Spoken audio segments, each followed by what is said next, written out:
Hey, what's going on? Luke here, and we are back for episode 4 of the Aston Villa career mode on EAFC. Now, the previous episode was a live comment. Hopefully you did enjoy that one. Now, this video isn't going to be like that because we're going to be covering 10 games. Going to be going basically up until the January transfer window, a couple of games before that one. But we are going to be playing 10 games in this episode, and you're going to see the progression from me sort of struggling at the start of the season in the previous episode, sort of coming good, and you're going to see how things are going with the squad that we've got. Because we have a very, very good squad, just a matter of putting it all together on EAFC, and that's what I think we're going to be doing in this episode. Now, we've got the intro out of the way. We're not going to waste any more time. Let's go ahead and take a look at these games. So we've got 10 to cover. So like I said, we have 10 games to cover. So we have quite a lot of games. We've got some games against teams like Nottingham Forest. We've got games in the Premier League, games in the Conference League. We got big games against teams like Man City, all that sort of stuff. But we start off very, very strong. We're playing full games, also playing some highlighted games as well. But this is one that we definitely played the full game. You can see their defense is getting a lot better. We've already got a 1-0 lead. It was from a little bit of a free kick, and that's something that I have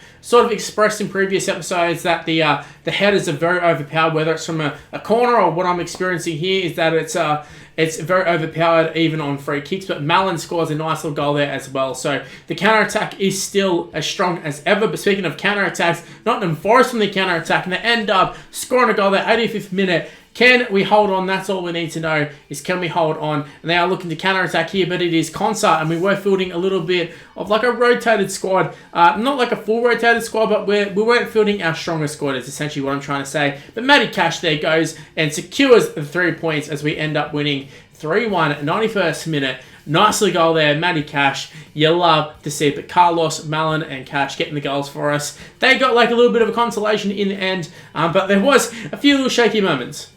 So that's the first one down, 9 to go, and we move on to the Conference League, and we take on Bodo Sunny. I don't even know how to say that, but this is one, and you'll probably find with a lot of these Conference League ones, the games that I use as highlights, like you can play the highlights these days on EAFC, and look, things did not start off good. This is the first time I'd ever really tried it. I'd seen people do it in other career modes, and low-key thought he was offside there, but Bodo goes and equalises in the 26th minute. But yeah, I was kind of thinking we'd get some more opportunities, but we didn't really have any clear-cut chances, and it ends up 1-1. So I thought it'd be quite interesting just to show you the table. I mean, with 11 games in, at one point we were sort of floating around the relegation zone. I knew it was very early on, and I said take it with a grain of salt, and also take it with a grain of salt there. But we are sort of rising up in the Premier League table, and at the start of the season they did ask us to get top 4, which I thought was a little bit questionable considering we're Aston Villa top 4. Like I really don't think they're a top 4 side in terms of like expectations, but it is what it is. But we go into this game against Fulham, a team we should be beating, but instead Fulham opened the scoring there.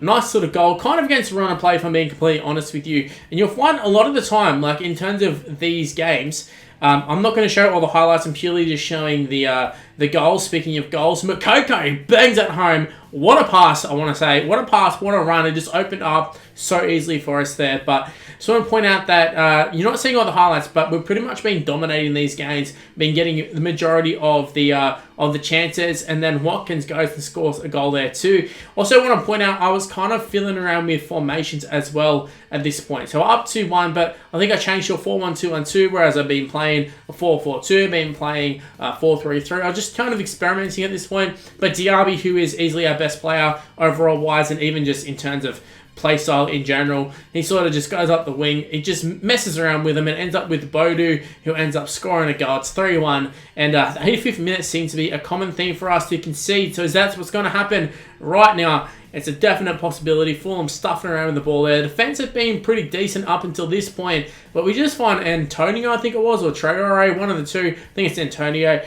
He goes in and just scores a very, very easy goal. So we went from being very, very comfortable to sort of being under the pump, 93rd minute. I'm thinking, oh, hell no. There's no chance. And thankfully, Martinez with a big, big save there in the 90th minute. We end up winning. So a pretty impressive start to the episode. We've had a fair few wins there and some wins in like impressive fashion. So our attacking has always been quite good, but it's just a matter of sorting out the defense. But our attack right there, Diego Carlos, is a defender. I just want to point that out. But he scores so often. He scores doubles. Just the corner. It's something I talked about at the start of the episode when we got that free kick goal in a very similar fashion. But we should have been up 2-0. And that's kind of the reason I showed that highlight. Been mostly just showing the goals for the most part. But, speaking of goals, Sessegnon goes through. Just an easy finish. And it was sort of coming, but at the same time, like Tottenham were a side that I knew they were good. But I didn't go into this game thinking by any means that we're going to lose this one. We're full of confidence. We're on a little bit of a winning streak.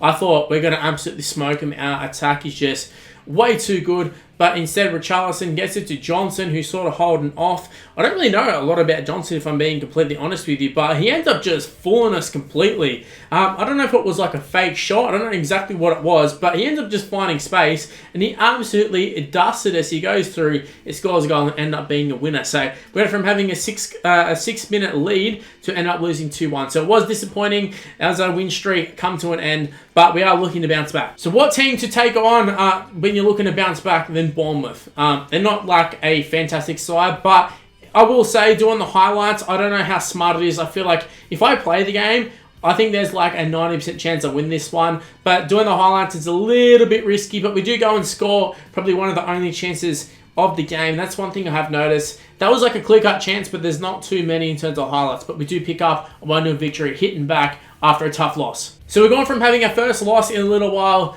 getting a win against Bournemouth, albeit like one chance, one goal. But we did go ahead and go do the highlights again. Zaniolo squares it to Watkins, and we're taking on Man City, by the way. So it is a big, big game. I think they've lost one game, something along to that. They are well and truly in first position. So the fact that we've got a lead against them, I know it's a home game, but we are on top of them. Zaniolo there as well. Previous episode, they came and said that we need to play him, and the club that he's from isn't too happy with him, but he is someone who's definitely in the news. Might be betting on Man City. They get a penalty. Haaland goes and equalises. So at this point, I was like, it's not undeserved because we're playing the highlights. But I low-key think if I had played this one, I think we would have absolutely dusted Man City. But Zaniolo definitely in the news. It is ironic that we're playing him, and some dodgy little calls there, but we should really clear it there. We don't. It falls back to I think it was Alvarez, and he goes and finishes it. Just poor defense from myself, and I suppose that's, I don't want to say it's the beauty, it's probably the opposite.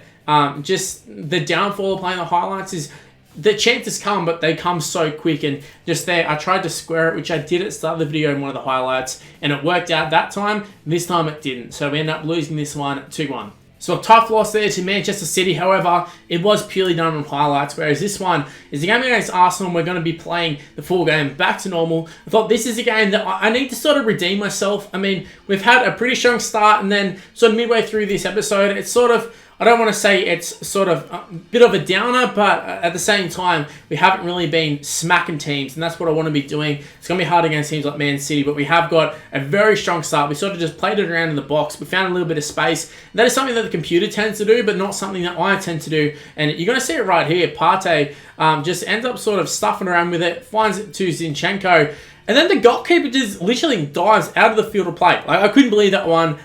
They go and pick up the ball there, smart asses. But it is 1-1, and I thought it was so undeserved because we were all over Arsenal, to be honest with you. And you're going to see here, like the counter-attack, Ramsey's there. I've converted some of these guys too, where, say, Ramsey started off as a left mid. He's now an out-and-out cam. Diaby's also moved to a left mid as well. So some of the overalls are gone up, and Diaby ends up scoring a beautiful little goal there on the counter. And we're not going to have to worry too much about the counter these days, or at least in terms of this game, because we're absolutely smoking Arsenal. You can see they're attacking. They are attacking. We're just defending really, really well, and they're also attacking very well. Watkins just turns them absolutely beautiful. The England striker just scored a goal against Australia recently. He goes and scores another goal for us against Arsenal. You can see they're diving in on Diaby. You don't want to give him space, especially with the pace that he's got. And then we just do a simple back and forth there. Just a quick little pass there with Diaby. He runs through on goal, and we bang it home. So it is 4-1. We are well and truly smacking Arsenal.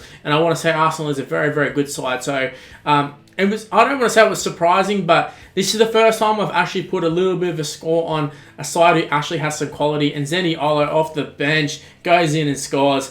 This time I think he's actually got a bet on us rather than against us. So we end up scoring a goal. Zaniolo, see goal to Diaby. He got 2. I'm actually subbed him off. He had it queued up. Could have got a hat-trick, but we ended up winning 5-1 against Aston. So right now you're seeing the team lineups, and at the moment it probably means absolutely nothing to you, but I am stuffing around with the lineups, and the reason I'm showing you this, and it will sort of be explained as we see the game, but this is a game against Legia. I still don't know where they're from. It is snowing as well, which is one of the first times I've seen it, but you'll see something funny later on in the video. But we do have an early chance there to Bailey. Squares it up to Bodu, who ends up scoring a very easy goal, opening the scoring with a very heavily rotated squad. And if you can see the bench, and I will show it at one point, but we have guys who are literally in the 40s, a lot of our youth squad players that are promoted to the side, but they go and equalise there. And when it happened, I was so shocked. Not only that they took a shot, because it's just, I'm not used to a shot being taken from there, but in hindsight, it makes perfect sense. The keeper was nowhere to be seen. He's dived, it's been deflected, and then all of a sudden they've literally kicked it into an open goal, and they go ahead 2-1. And at this point, like when I scored the first goal, I was thinking, you beauty, we're going to absolutely smoke them.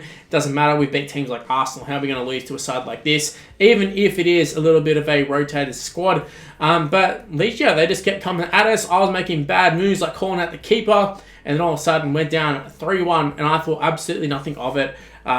I've literally fielded a super rotated squad. You can see here, Cherky plays through the Matson, one of our new signings, although he's not really new now, but he's someone who I have converted from left back to right back. But you can see we're creating chances, but just not really doing anything with it. There's a lot of getting in and behind, and a lot of bad shots. Somerville was one of them. Like, if I had to show you all the highlights, we would probably have more shots than them. It's just a matter of we couldn't finish them. A lot of shots off target. And you're seeing chances like this. Bernard is one of the youth players I was talking about. We're down 4-1. We're throwing goal. You think, you beauty, we're going to score this one. Like, at this point in the game, I'll be completely honest with you, I thought we were going to come back. And that's what I was talking about. This is the funny moment. It goes from snowing, just coming down like crazy. Then next minute, it's just stopped and it's perfect conditions again. But Bernard, the man we brought on, he's like 59 rated, something like that, if that. I think it could be even less. He comes on, he doesn't finish it, but we do end up scoring a goal. But then Legia go and score again. So we end up losing this one, and he ends up picking up a hat-trick. 3 goals off 5 attempts. Great performance from him, but at this point I was thinking nothing of it. I thought, doesn't matter, don't really care. Rotated the squad, and then I went and found out that we didn't actually make it through the group stages. So that's us out of Europe, which is, not great in terms of the board, in terms of, all that sort of stuff. But in terms of me playing the competitions, I'm happy. Like, we don't really have a lot of squad depth, so I don't really mind that. So a disappointing result, however, it was a heavily rotated squad, and the reason being was that we had some tough games in the Premier League, and I don't want to say this is a tough one, but like, the Premier League is the priority. Like, if I get a top 4, which is what the board wants, that definitely outweighs me having a little bit of a run to the Conference League. And I know we could have won and all that sort of stuff, but it's not super important. But just the one little highlight there, and that's something that I'm not sure if I'm going to do going forward, is play heaps of highlighted games, because there just really isn't that many chances. But Makoko goes and scores the one little chance we had. So a nice little win over Brentford. Now we move into the last game of the episode. It's again another Premier League game, and we are absolutely flying in the Premier League. We find ourselves just outside of the top 4 at this point. And like I said, I know like the Europe comp, it wasn't great, but we weren't really focusing on it. In fact, like I hadn't really paid attention where we were in terms of the actual ladder. So that kind of showed my focus on it. But Premier League, I'm definitely aware. Find myself in 5th. And once again, I don't know if this is just a thing because I'm playing on PS4, where it's just like, it just glitches out completely. But a chance here for Sheffield in the 89th minute. I thought for sure we're about to concede there and lose that one. And I was like, I can't believe I just used the highlights and we just lost that one. But it is a 0-0 draw, which is something that hasn't happened as of late a lot. But we do have some important fixtures coming up. There's some games like Man United, which is going to be the next one for next episode. But in terms of this episode, we're going to end things here. Hopefully you did enjoy that one. If you did, make sure you go ahead and smash the like button and subscribe to the channel if you're new around here. Let me know that you're enjoying this content, because it's not something that I do normally. Normally I'm very rugby league based. So go ahead, leave a like, subscribe, do all that sort of stuff, especially on the new channel, Mr. Luke FIFA. Also, go ahead and chuck me a follow on social media, seeing it on the screen right now. It's Mr. Luke on YT for literally everything. Go ahead, give me a follow, give me an ad. Also, shout out to all of the members. Thank you so much for sticking by me, especially with me uploading new content. And, I was sick for quite a while. And also the super chatters as well for supporting me in the streams. Haven't been streaming that much, but I look to get back to doing some more streams. So thank you to everybody who has stuck by me and have contributed to the channel financially and also just supporting me in general. So thank you so much, guys. Stay tuned for more content, especially this Aston Villa career mode. And look, I'll see you in the next one. See yous.